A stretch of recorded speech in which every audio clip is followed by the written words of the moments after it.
नमस्कार दोस्तों, स्वागत है आपके अपने YouTube चैनल पर। आज मैं आप लोगों को हीट चैप्टर का जो कि लूसेंट से लिया गया है आगे बता रहा हूं। मैं पिछली वीडियो में 60 क्वेश्चन बता चुका हूं। अगर आप उसको नहीं देखे हैं तो आप प्लेलिस्ट में जाकर देख सकते हैं। हीट चैप्टर का मैं 3 वीडियो बनाया हूं जो कि 180 क्वेश्चन लगभग कवर किया गया है और हर तरह का क्वेश्चन दिया गया है। शायद ही इससे बाहर कुछ क्वेश्चन जाए। चलिए मैं शुरू करता हूँ। 61 नंबर है कि आपको बताना है कि विद्युत केतली आपने देखा होगा दोस्तों। तो विद्युत केतली में पानी गर्म होता है, तो कौन सी विधि के द्वारा विद्युत केतली में पानी गर्म होता है? तो आपको एक टेस्ट स्वरूप बताना है। मैं कुछ समय हर क्वेश्चन के लिए दूंगा। जी हाँ दोस्तों, इसका सही उत्तर होगा संवहन के कारण होता है। और आपने कितना सही किया कितना गलत किया कमेंट बॉक्स में ज़रूर बताइएगा दोस्तों। चलिए, सूर्य की ऊष्मा पृथ्वी पर निम्नलिखित में से किस प्रकार के संचार माध्यम से आती है? जी हाँ दोस्तों, इसका सही उत्तर होगा 62 नंबर का बी, ऑप्शन बी मतलब विकिरण के द्वारा जो है पृथ्वी पर सूर्य की ऊर्जा आती है। चलिए नेक्स्ट देखते हैं, ऊष्मा के स्थानांतरण की किस विधि में माध्यम आवश्यक नहीं है? तो ये ऑप्शन होगा ऑप्शन सी इसका सही होगा दोस्तों। विकिरण जो है ऊपर से सूर्य के द्वारा जो विकिरण होकर प्रकाश आती है, तो उसको उस प्रकाश के साथ दोस्तों ऊष्मा भी आती है, मतलब तो उसको कोई भी माध्यम की आवश्यकता नहीं है, वो डायरेक्ट हमारे पास आ सकती है। चलिए नेक्स्ट देखते हैं दोस्तों, ऊष्मा संचरण की वह विधि जिसमें माध्यम के कण गति नहीं करते हैं कौन सी है?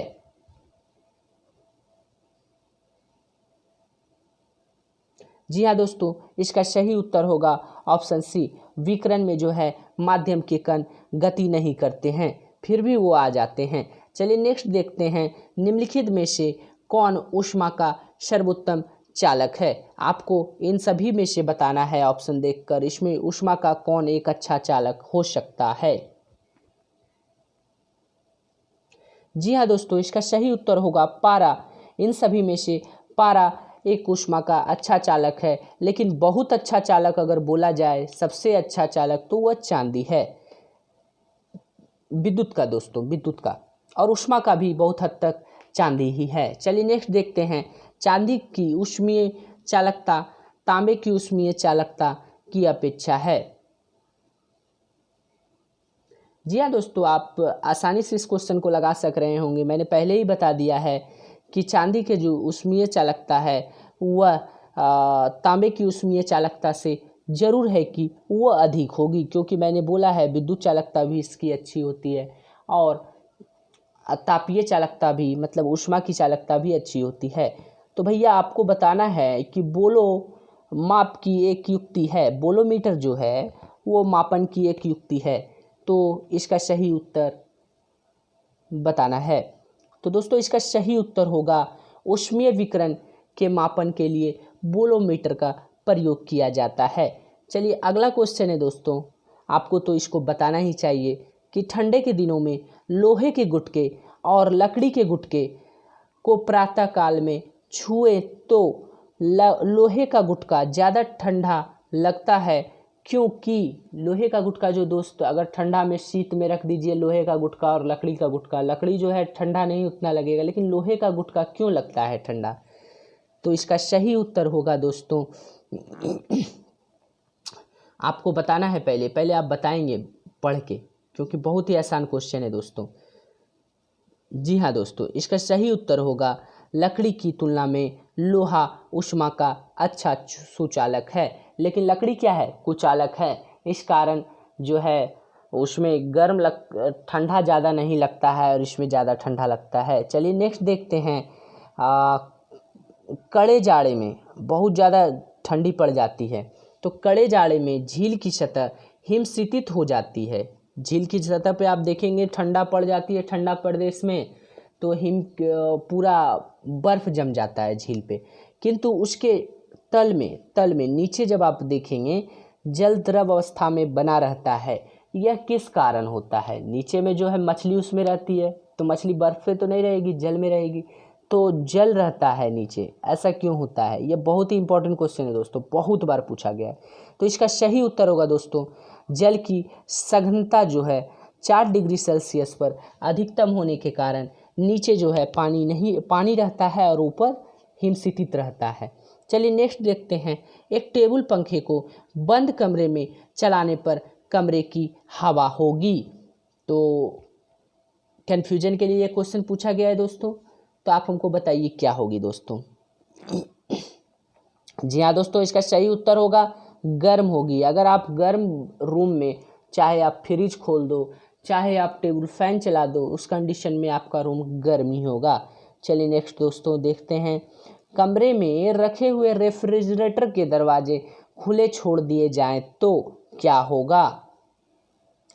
तो इसका सही उत्तर होगा दोस्तों कि कमरे में अगर रेफ्रिजरेटर का दरवाज़ा आप खुले छोड़ दें तो कमरा धीरे धीरे क्या होगा, गर्म होता चला जाएगा। चलिए नेक्स्ट देखते हैं क्वेश्चन दोस्तों, कि यदि धातु को खाना पकाने के बर्तन बनाने में प्रयुक्त किया जाता है तो ताप चालकता होनी चाहिए, कैसी होनी चाहिए? तो इसका सही उत्तर होगा दोस्तों कम होनी चाहिए। अगर आप किसी धातु को खाना पकाने में यूज कर रहे हैं तो उसकी ताप चालकता कैसी होनी चाहिए, कम होनी चाहिए। चलिए नेक्स्ट देखते हैं, निम्नलिखित में कौन ऊष्मा का सबसे अच्छा सुचालक है? आपको चारों में बताना है 73 नंबर क्वेश्चन कि ऊष्मा का अच्छा सुचालक इसमें से कौन है? तो दोस्तों जिसमें ज़्यादा नमक होगा, ठीक है दोस्तों, तो वह अच्छा ऊष्मा का सुचालक होगा, तो वह है समुद्र का जल। समुद्र का जल जो है वह एक अच्छा ऊष्मा का सुचालक होगा दोस्तों, तो याद रखिएगा। चलिए, आणविक संगठन के द्वारा ऊष्मा का संप्रेषण क्या कहलाता है? जी हाँ दोस्तों, इसका सही उत्तर होगा, अगर आणविक संगठन द्वारा हो रहा है तो वह संवहन कहलाता है। चलिए अगला क्वेश्चन देखते हैं दोस्तों, कि निम्नलिखित द्रवों में कौन सा ऊष्मा का बहुत अच्छा चालक है? तो दोस्तों इन चारों में से पारा जो है ऊष्मा का एक अच्छा चालक है। ये एग्जाम में भी पूछा गया है दोस्तों, बहुत सारे एग्जाम में पूछा गया है। सूर्य विकिरण का कौन सा भाग सोलर कुकर को गर्म कर देता है? जी हाँ दोस्तों, तो सूर्य विकिरण का जो है अवरक्त किरण जो उसका आता है वह जो है सोलर कुकर को गर्म कर देता है। चलिए नेक्स्ट है दोस्तों, कि शीतकाल में कपड़े हमें गर्म रखते हैं क्योंकि?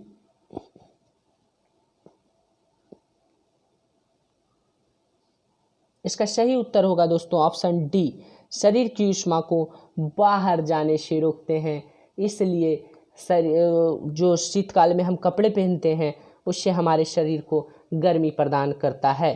चलिए, धूप से बचने के लिए छाते में रंग संयोजन निम्न में से कौन सा सबसे उचित है?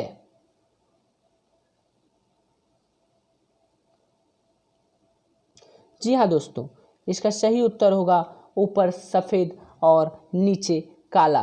तो छाते में आप देखेंगे ऊपर सफ़ेद और नीचे काला।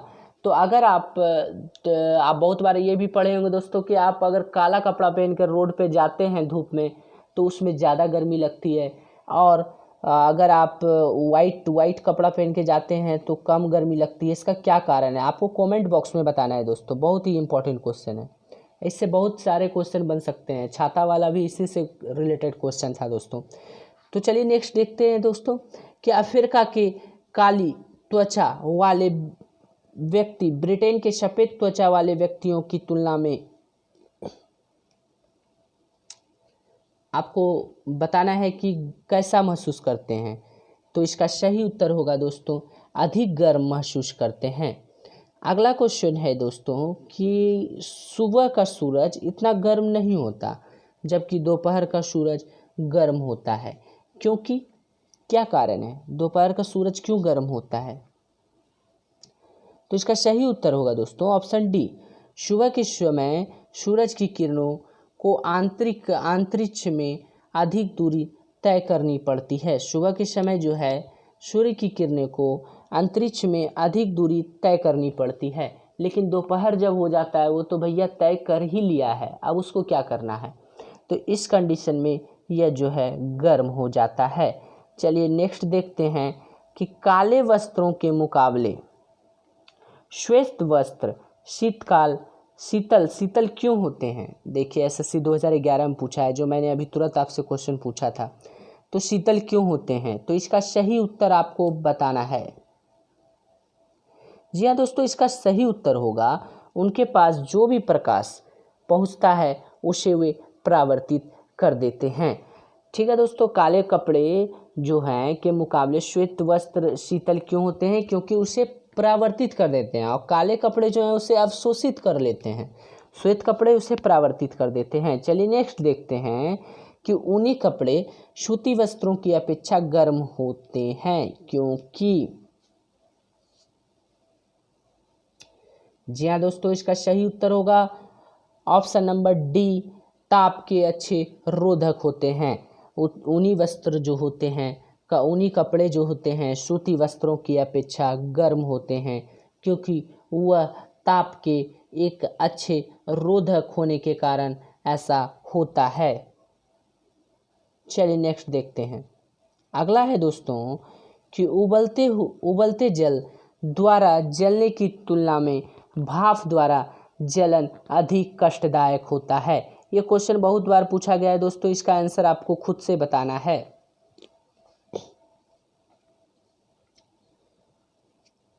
प्रयास जरूर कीजिएगा दोस्तों, बहुत ही इंपॉर्टेंट सब क्वेश्चन है दोस्तों। तो इसका सही उत्तर होगा दोस्तों ऑप्शन ए, भाप में जो गुप्त ऊष्मा होती है वह ज़्यादा होती है, किसकी तुलना में, उबलते जल की तुलना में। चलिए नेक्स्ट देखते हैं।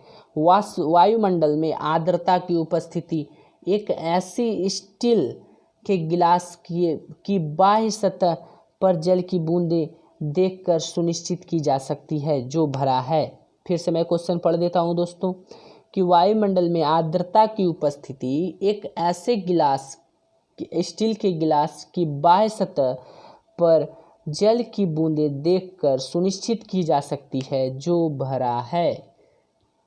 तो इसका ऑप्शन सी होगा दोस्तों।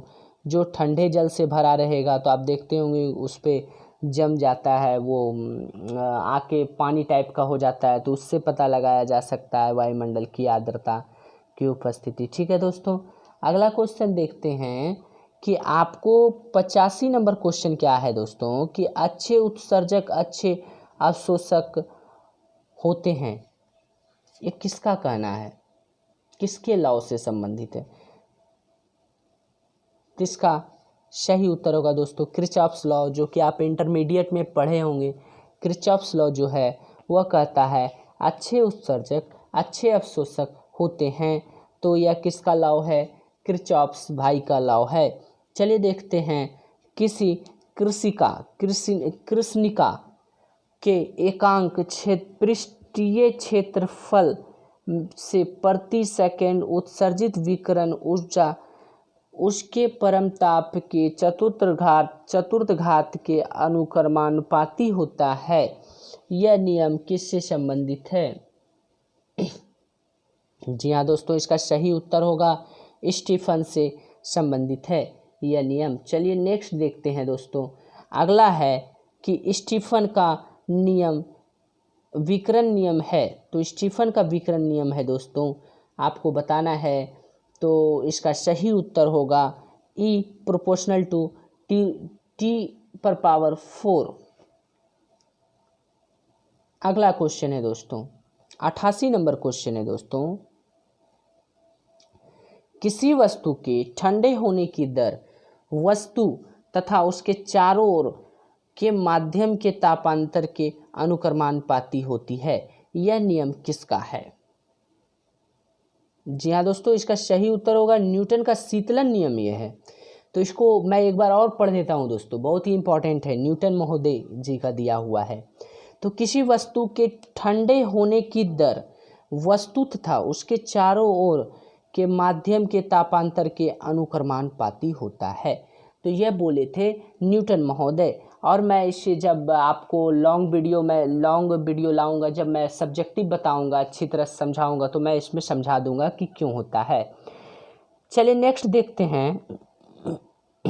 नेक्स्ट क्वेश्चन है दोस्तों 89 का है कि न्यूटन का शीतलन नियम लागू तभी होता है जब, तो इसका सही उत्तर होगा दोस्तों 89 का ए ऑप्शन सही होगा कि ताप में अंतर बहुत ज़्यादा होने के बाद ही न्यूटन का शीतलन नियम लागू होता है। अगला कहता है कि गर्म जल 90 डिग्री सेल्सियस से 80 डिग्री सेल्सियस तक ठंडा होने में 10 मिनट लेता है और 80 डिग्री सेल्सियस से 70 डिग्री सेल्सियस तक ठंडा होने में लगा समय। तो इसका सही उत्तर होगा दोस्तों 10 ही मिनट होगा, सेम ही होगा। चलिए अगला क्वेश्चन देखते हैं दोस्तों, वो कन्फ्यूजन के लिए सिर्फ पूछा गया था दोस्तों क्वेश्चन। अगला है कि थर्मस फ्लास्क के आविष्कारक कौन है। बहुत ही क्वेश्चन इंपॉर्टेंट है दोस्तों, थर्मस फ्लास्क के आविष्कारक कौन है। तो इसका सही उत्तर होगा दोस्तों ऑप्शन ए डीवार। तो दोस्तों ऐसा नहीं सोचिएगा कि एक सब क्वेश्चन नहीं आ सकता है। आप कंपटीशन की तैयारी कर रहे हैं, कोई 8-9 की तैयारी आप नहीं कर रहे हैं जो कि लिमिटेड है, कहीं से भी क्वेश्चन आ सकता है। और इस कारण जो है लोग असफल होते हैं, ये सोचते हैं कि ये सब क्वेश्चन नहीं आएगा, कहीं से आ सकता है। इसलिए आप ज़रूर एक बार टेस्ट के तौर पर देख लें, अगर आप पढ़े हैं तो। अगर नहीं पढ़े हैं तो सीख लें। और मैं जितना बता रहा हूँ अगर उससे आप सभी वीडियो को देख लेंगे तो आपको लुसेंट बुक देखने की ज़रूरत नहीं पड़ेगी। 92 क्या कहता है क्वेश्चन दोस्तों, थर्मस फ्लास्क जो है में ऊष्मा का क्षय रोका जा सकता है। तो इसका सही उत्तर होगा दोस्तों चालन, संवहन एवं विकिरण से थर्मस फ्लास्क के में ऊष्मा का क्षय रोका जा सकता है। अगला बात करते हैं कि थर्मस फ्लास्क की आंतरिक दीवारें चमकीली होती है। तो आपको बताना है कि थर्मस फ्लास्क की जो आंतरिक दीवारें जो होती है वह चमकीली क्यों होती है। तो इसका सही उत्तर होगा दोस्तों विकिरण। अगला विकिरण द्वारा होने वाली ऊष्मा हानि को रोकने के लिए। तो विकिरण द्वारा होने वाली ऊष्मा की हानि को रोकने के लिए जो है थर्मस फ्लास्क का आंतरिक दीवार जो है चमकीला बनाया जाता है। चलिए नेक्स्ट देखते हैं दोस्तों कि 94 क्वेश्चन क्या कहता है दोस्तों कि थर्मस फ्लास्क तरल पदार्थों को लंबे समय तक गर्म रखता है क्योंकि, ऑप्शन आपको देख के बताना है दोस्तों। तो इसका सही उत्तर होगा दोस्तों चमकदार आंतरिक दीवार तथा बाह्य आवरण की दोहरी दीवारें ऊष्मा को निकलने से या प्रविष्ट होने से रोकती है। चलिए अगला देखते हैं किस विधि से ऊष्मा स्थानांतरण को न्यूनतम करने के लिए थर्मस फ्लास्क की दीवारों पर कलई की जाती है। तो इसका सही उत्तर होगा दोस्तों विकिरण विधि। तो क्या है कि किस विधि से ऊष्मा स्थानांतरण को न्यूनतम करने के लिए थर्मस फ्लास्क की दीवारों पर कलई की जाती है, तो वह विकिरण विधि को रोकने के लिए। अगला है दोस्तों, अगला क्वेश्चन क्या कहता है किसी पदार्थ के एकांक द्रव्यमान का ताप डिग्री सेल्सियस बढ़ने में लगी ऊष्मा। जी हाँ दोस्तों, इसका सही उत्तर होगा विशिष्ट ऊष्मा उसे कहते हैं। किसी पदार्थ के एकांक द्रव्यमान का ताप 1 डिग्री सेल्सियस बढ़ाने में लगी ऊष्मा क्या कहलाएगा, एकांक मतलब कि विशिष्ट ऊष्मा कहलाएगी दोस्तों, सॉरी विशिष्ट ऊष्मा कहलाएगी। 97 क्या कहता है निम्नलिखित में से किसमें सर्वोच्च विशिष्ट ऊष्मा का मान होता है। जी हाँ दोस्तों, इसका ऑप्शन डी सही होगा। क्या है, जल में जो है विशिष्ट ऊष्मा ज़्यादा होगी। इन सभी ऑप्शन में दोस्तों सबसे ज़्यादा नहीं बोल दीजिएगा। 98 कहते हैं कि दिन के समय पृथ्वी समुद्र के जल की अपेक्षा बहुत जल्दी गर्म हो जाती है क्योंकि। क्योंकि जल की जो होती है दोस्तों, जल की विशिष्ट ऊष्माधारिता काफ़ी अधिक होने के कारण ऐसा होता है। अब देखिए दोस्तों 99 हम लोग कर रहे हैं क्वेश्चन। मोटर गाड़ी के रेडिएटर को ठंडा करने के लिए, मोटर गाड़ी के रेडिएटर को ठंडा करने के लिए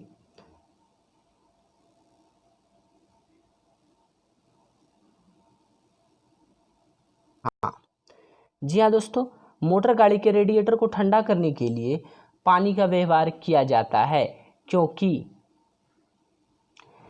दोस्तों पानी की विशिष्ट ऊष्मा जो होती है वह अधिक होती है। इस कारण मोटर गाड़ी के रेडिएटर को ठंडा करने के लिए पानी का व्यवहार किया जाता है। अगला है क्वेश्चन दोस्तों कि नेक्स्ट दिया है दोस्तों कि आपको बताना है कि निम्न तापमापी इंजन का अनुप्रयोग होता है।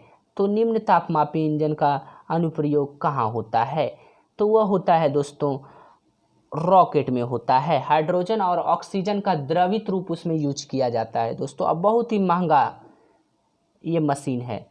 अगला बात कर लेते हैं दोस्तों 101 क्वेश्चन क्या कहता है, निम्न तापमापी परीक्षण किस ताप पर किया जाता है? तो बहुत ही ज़्यादा ठंडा रहता है दोस्तों, तो 196 डिग्री सेल्सियस पे किया जाता है दोस्तों। निम्न तापमापी परीक्षण जो है दोस्तों 196 माइनस में, तो आप सोच रहे होंगे दोस्तों कितना ठंडा होगा, इस पे किया जाता है। न्यून तापमानों का अनुप्रयोग होता है, न्यून तापमानों का अनुप्रयोग होता है, तो आपको बताना है।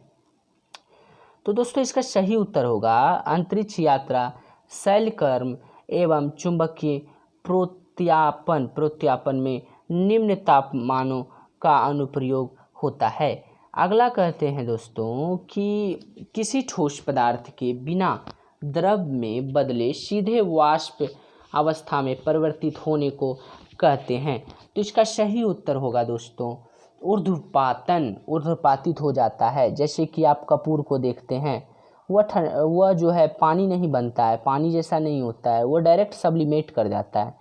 तो अगला बात है कि ऊर्ध्वपातित पदार्थ इसमें से कौन है? तो दोस्तों 104 का सही उत्तर होगा उपर्युक्त सभी। कपूर भी जो है वह द्रव नहीं बनता है, डायरेक्ट उड़ जाता है, देखते होंगे। अमोनिया क्लोराइड भी ऊर्ध्वपातित ही होता है, नेप्थिलीन भी ऊर्ध्वपातन ही होता है। चलिए नेक्स्ट क्वेश्चन देखते हैं कि जिस ताप पर कोई ठोस पदार्थ ऊष्मा पाकर द्रव में परिणत होता है कहलाता है। जी हाँ दोस्तों, इसका सही उत्तर होगा गलनांक कहलाता है। जिस ताप पर कोई ठोस पदार्थ ऊष्मा पाकर द्रव में परिणत होता है तो वह क्या कहलाएगा? गलनांक कहलाएगा दोस्तों। अगला क्वेश्चन देखते हैं, जिस ताप पर कोई द्रव ऊष्मा पाकर वाष्प में परिवर्तित होता है कहलाता है। तो इसका सही उत्तर होगा दोस्तों क्वथनांक। अगली क्वेश्चन को देखते हैं दोस्तों। अगला क्वेश्चन है, शुद्ध पदार्थ में कोई अन्य पदार्थ मिला देने पर उसके गलनांक पर क्या प्रभाव पड़ता है? तो वह क्या होगा दोस्तों, उसका गलनांक जो होगा वो घट जाएगा। जैसे कि आप देखते होंगे आइसक्रीम बेचने आता है, तो आइसक्रीम वाले जो होते हैं क्या करते हैं वो कि बर्फ़ में नमक डाल देते हैं। तो इसका भी एक अच्छा एग्जाम्पल है। बहुत सारा क्वेश्चन आपको घुमाकर भी पूछ लिया जाता है एग्जाम में, बर्फ़ में नमक क्यों डाल देते हैं वो। तो आप सोच के बताइएगा दोस्तों, आंसर आपके सामने है, अगर सोचिएगा तो आप ज़रूर कमेंट बॉक्स में बताइएगा। 108 है दोस्तों कि मिश्र धातुओं के गलनांक उनके अवयवी धातुओं की अपेक्षा होती है। तो इसका सही है दोस्तों उत्तर सही होगा निम्न होती है। मिश्र धातुओं के गलनांक उनके अवयवी धातुओं की अपेक्षा होती है, निम्न होती है। अगला बात करते हैं कि द्रव से वाष्प में पदार्थ के अवस्था परिवर्तित को क्या कहते हैं? द्रव से अगर वाष्प में परिवर्तित हो जाए तो उसे हम लोग क्या कहेंगे? तो उसे कहेंगे दोस्तों वाष्पन। क्या कहेंगे दोस्तों? वाष्पन। तो अगला क्वेश्चन है दोस्तों, ये हमारा 110 नंबर क्वेश्चन है कि ये क्या कहता है, ठोस से द्रव में पदार्थ के अवस्था परिवर्तन को कहते हैं। अगर ठोस से द्रव में बदल जाए पदार्थ तो उसे क्या कहेंगे, तो उसे कहेंगे दोस्तों सिंपल भाषा में गलन। अगला बात करते हैं, दाब बढ़ने से किसी द्रव का क्वथनांक होता है। तो दाब बढ़ने से दोस्तों द्रव का क्वथनांक भी बढ़ेगा। अगला क्वेश्चन है, अब द्रव्यों को मिलाने से गलनांक पर क्या प्रभाव पड़ेगा। वही आइसक्रीम वाला मैंने जो एग्जाम्पल दिया था। तो इसका सही उत्तर होगा दोस्तों, तो गलनांक जो होगा वह घटता है। चलिए अगला क्वेश्चन है दोस्तों, पानी कब उबलता है। आपको बताना है कि पानी कब उबलता है। तो इसका ऑप्शन सी सही होगा दोस्तों, जल का स्थितीय वाष्प दाब वातावरणीय दाब के बराबर होगा तब वो पानी उबलेगा। ठीक है दोस्तों, जल का स्थितीय वाष्प दाब जो होगा वातावरणीय दाब के बराबर होगा तभी पानी उबलेगा। दोस्तों याद रखना है दोस्तों, बहुत ही इंपॉर्टेंट चीज़ है। पानी की त्रिगुणात्मक बिंदु होता है। तो पानी की त्रिगुणात्मक बिंदु क्या होता है दोस्तों, तो इसका सही उत्तर होगा दोस्तों 273.16 केल्विन। ठीक है दोस्तों, आपको बताना है दोस्तों, क्वेश्चन है आपके लिए कि किसी द्रव का वाष्पीकरण होने से उसका तापमान,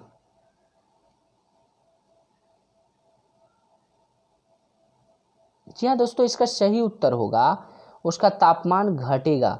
उसका तापमान क्या होगा दोस्तों, घटेगा किसी द्रव का वाष्पीकरण होने से। अगला क्वेश्चन है कि वह ताप जिस पर बर्फ पानी और वाष्प संतुलन में रहता है कहा जाता है। क्या बोल रहा है दोस्तों, वह ताप जिस पर बर्फ पानी और वाष्प तीनों जो है संतुलन में रहता है कहा जाता है, क्या कहेंगे इसको। जी हाँ दोस्तों, इसका सही उत्तर होगा त्रिक बिंदु कहेंगे दोस्तों। ऑप्शन डी इसका सही होगा दोस्तों, त्रिक बिंदु कहेंगे। अगला है, वाष्पीकरण की दर निर्भर नहीं करती है। वाष्पीकरण की दर किस पर निर्भर नहीं करती है दोस्तों, तो इसका सही उत्तर होगा द्रव के संपूर्ण मात्रा पर। अगला देखते हैं दोस्तों कि चावल को पकाने में कहाँ अधिक समय लगेगा। ऑप्शन देख के बताइए दोस्तों कि चावल को पकाने में कहाँ अधिक समय लगेगा। जी हाँ दोस्तों, 119 नंबर का जो है उसका सही उत्तर होगा दोस्तों ऑप्शन डी, उपर्युक्त सभी, नहीं सॉरी दोस्तों, सॉरी ऑप्शन डी जो है 118 ऊपर है दोस्तों। तो इसका सही उत्तर होगा ऑप्शन डी, माउंट एवरेस्ट पर। कहाँ चावल को पकाने में दिक्कत कहाँ होगी, ज़्यादा समय कहाँ पर लगेगा, तो माउंट एवरेस्ट पर। बात करते हैं, किसी निश्चित द्रव के लिए वाष्प की दर निर्भर करती है। तो इसका सही उत्तर होगा दोस्तों उपर्युक्त सभी कारकों पर निर्भर करती है। तो क्या उत्तर होगा, उपर्युक्त सभी कारक। क्या है कारक पहला, द्रव के ताप पर निर्भर करेगी, वायु के ताप पर निर्भर करेगी, द्रव की खुली सतह के क्षेत्रफल पर निर्भर करेगी। अगला एंड लास्ट क्वेश्चन है दोस्तों कि जल का क्वथनांक कितना होता है। तो आप लोग सभी जान रहे हैं कि जल का क्वथनांक 100 डिग्री सेल्सियस होता है दोस्तों, लेकिन यहाँ पर क्वेश्चन पूछ रहा है जल का क्वथनांक किस पे निर्भर करेगा, तो जल की खुली सतह के ऊपर के दाब पर निर्भर करता है। ऑप्शन डी इसका सही होगा दोस्तों। चलिए दोस्तों, मैं वीडियो कहीं पर समाप्त करता हूँ और तीसरा चरण का मैं वीडियो लेकर आता हूँ दोस्तों। और अगर पहला वीडियो नहीं देखें तो उसको देख लीजिएगा दोस्तों। सभी आपका जितना डाउट है ताप से रिलेटेड फिजिक्स में सभी क्लियर हो जाएंगे दोस्तों, ये वीडियो सभी देखने के बाद। 3 वीडियो मैं बनाया हूँ दोस्तों। अगर दोस्तों वीडियो पसंद आया हो, अगर मेरा मेहनत आपको पसंद आया हो, अच्छा लगा हो, तो आप मुझे सपोर्ट कर सकते हैं लाइक एंड सब्सक्राइब करके। लास्ट तक वीडियो देखने के लिए दोस्तों आपका बहुत बहुत धन्यवाद दोस्तों। मिलते हैं अगली वीडियो में।